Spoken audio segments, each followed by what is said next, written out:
أعوذ بالله من الشيطان الرجيم. بسم الله الرحمن الرحيم.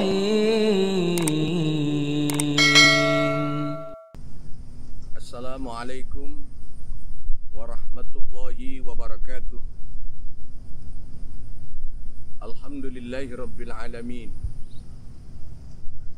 Wal aqibatu lil muttaqin. Wala udwana illa 'alal zalimin. Asyhadu an la ilaha illallah wa asyhadu anna Muhammadar Rasulullah. Allahumma salli ala sayyidina Muhammad wa ala ali sayyidina Muhammad. Amma ba'd. Para pemirsa di mana saja berada, rahimakumullah.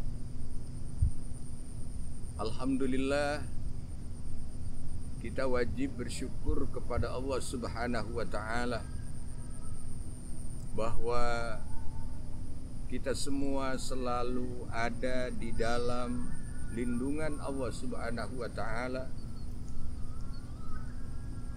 dan alhamdulillah kita wajib bersyukur kepada Allah bahwa kita senantiasa bisa melakukan apa yang telah diperintahkan oleh Allah. Para pemirsa rahimakumullah, dalam pertemuan yang lalu kita membahas tentang sifat wajibnya Allah. Yang pertama adalah sifat wujud, yang artinya bahwa Allah Subhanahu wa taala wajib adanya. Dan dalilnya ialah wujudu hadhil makhluqat. Adanya semua makhluk Allah itu adalah merupakan bukti adanya Allah Subhanahu wa taala.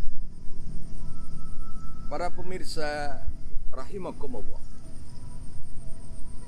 kebalikan daripada sifat wujud, yakni sifat muhal, yang tidak mungkin bagi Allah, ialah Adam. Arti daripada Adam, mustahil bahwa Allah itu tidak ada. Tidak mungkin bahwa Allah itu tidak ada. Ini harus benar-benar kita pahami. Para pemirsa rahimakumullah, hadani Allah wa iyyakum. Lihatlah alam semesta ini. Lihatlah semua apa yang Allah ciptakan ini. Ini mustahil. Kalau alam yang ada ini, semua apa yang kelihatan oleh kita ini adanya sendiri,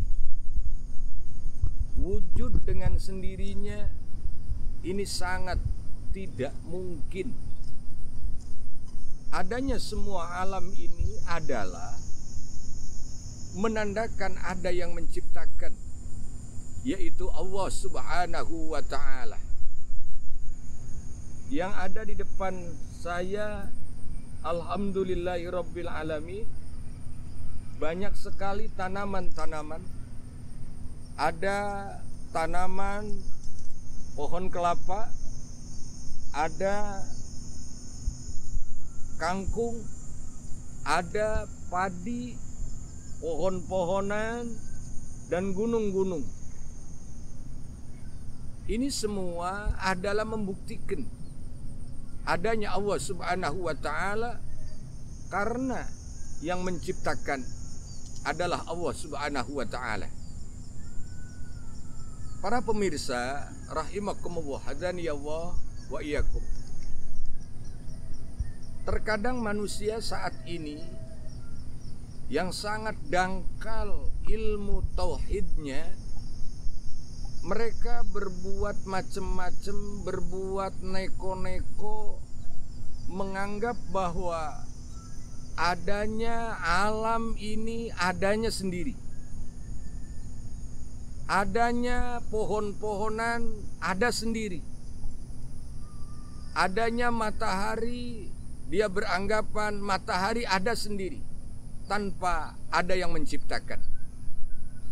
Ini ada manusia yang beranggapan demikian. Mudah-mudahan kita semua yang selalu ada di dalam lindungan Allah, iman dan tauhid kita tetap kokoh, dan sampai akhir hayatnya kita semua dan seluruh keturunan kita semua tetap menjadi orang yang beriman kepada Allah Subhanahu wa ta'ala. Para pemirsa di mana saja berada, rahimakumullah. Dalam kesempatan ini saya sangat perlu untuk mengingatkan saudara-saudara kita yang mengaku iman untuk supaya tidak berprasangka buruk, untuk tidak mengatakan kepada saudara-saudara kita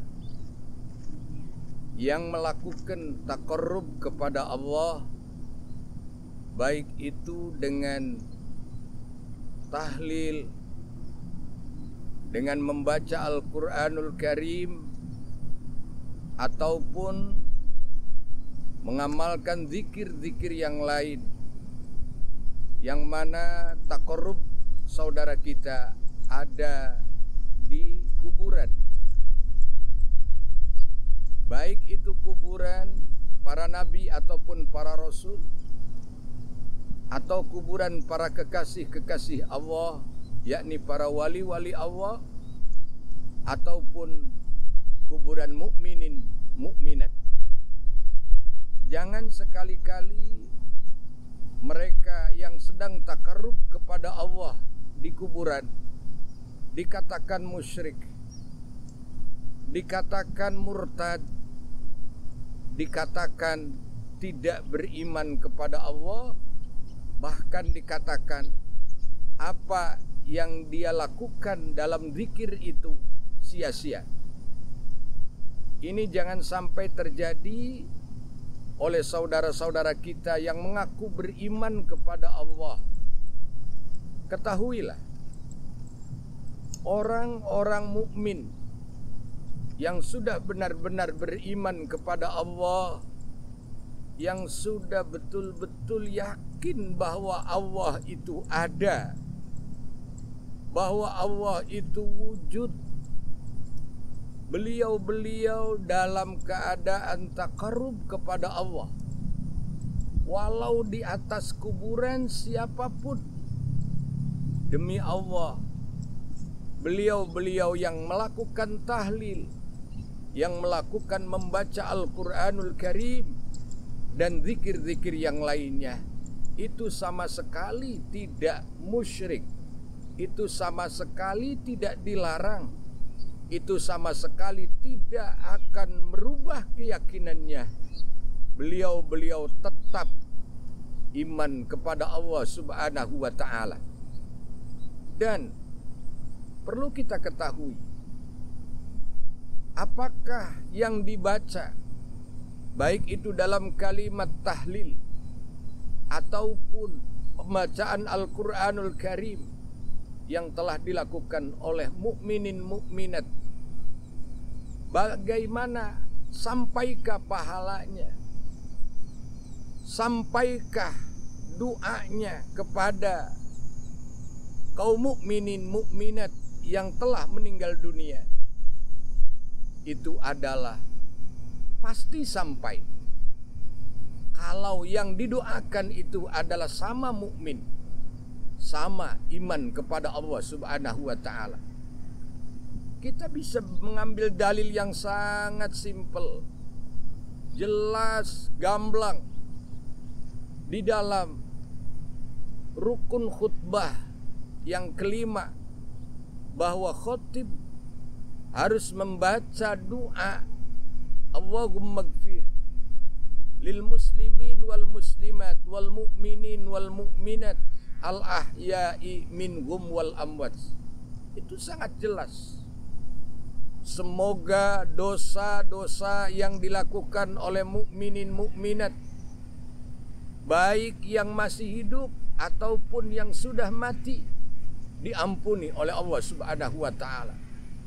Ini dalil yang sangat jelas bahwa doa yang dilakukan oleh orang yang masih hidup kepada orang yang telah meninggal dunia itu pasti nyampe. Dan yang kedua, dalil yang sangat simpel, jelas, gamblang. Perhatikan baik-baik di dalam kita waktu sholat mayit yang hanya takbir, tidak ada ruku dan sujud. Dan takbir tersebut ada 4 takbir. Yang pertama adalah membaca surat Al-Fatihah. Dan yang kedua, membaca solawat kepada Nabi besar Muhammad sallallahu alaihi wasallam. Dan yang ketiga dan yang keempat adalah membaca doa untuk si mayit. Kalau saja zikir kita orang yang masih hidup tidak nyampe kepada orang yang sudah mati, maka dalam sholat mayit itu sendiri tidak ada takbir kedua, tidak ada takbir ketiga, dan tidak ada takbir yang keempat. Kenapa? Di dalam takbir yang kedua kita membaca sholawat kepada Nabi, dan Nabi kita adalah sudah meninggal dunia. Otomatis kalau kita beranggapan bahwa doa kita, zikir kita orang yang masih hidup tidak nyampe kepada yang sudah mati, sholawat kepada Nabi pun pasti tidak ada. Mudah-mudahan Allah Subhanahu wa ta'ala senantiasa memberikan kepahaman kepada kita semua yang benar-benar paham. Akhirnya, semoga Allah Subhanahu wa ta'ala menjadikan kita semua menjadi hamba Allah yang diterima ibadahnya oleh Allah Subhanahu wa ta'ala. Sekian. Wal afu minkum wassalamu alaikum warahmatullahi wabarakatuh.